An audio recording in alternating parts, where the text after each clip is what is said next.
Hello, everyone. We miss you. I'd love to see each other in person, but this is the next best thing. Very proud to be part of an industry that has helped keep the global supply chain going through these very difficult times. Well, I think the pandemic has changed how everybody operates. We at IRI are fortunate to have a network of 28 worldwide offices, which have helped us during the dark points of this pandemic. For instance, we had an issue with seafarers production when Western Europe and the United States closed down. So we shifted production to our Piraeus office and our Hong Kong office, who both performed very admirably during those difficult times. In addition, we've been doing virtual meetings with our clients, like everybody else has been doing, and also within our own staff with Teams meetings, etc. The virtual environment is not as good as face to face, but it certainly is better than nothing. And we have continued to reach out to our clients virtually, and more so now, we're getting more and more personal contact.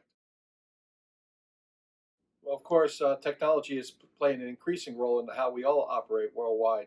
I'm very glad that, for all the bad things that have come about because of COVID, if you think about if it was 5 years ago, the state of technology wasn't where it needed to be as it is today for all of our offices to work together in tandem and with folks working from home. I think one of our biggest innovations was we did our first virtual closing in our London office in April. That closing was facilitated through using the virtual environment and also electronic signatures, and that's something that we are very proud of as far as in the industry as being one of the first registries to do a virtual closing. One challenge that is still existing during COVID is the crew changes. We were one of the first registries to identify crew as key workers, and we've worked with the IMO and Port State Control in facilitating crew changes. But it still is a problem and something that we have to continue to be vigilant on. Remote inspections is something very new to the industry, so we had to issue a marine safety advisory detailing how it was going to be structured and the processes that were going to be involved.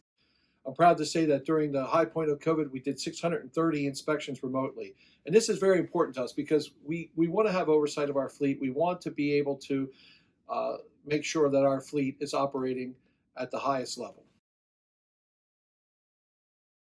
Early on during the pandemic, I was very concerned about our staff and our staff morale.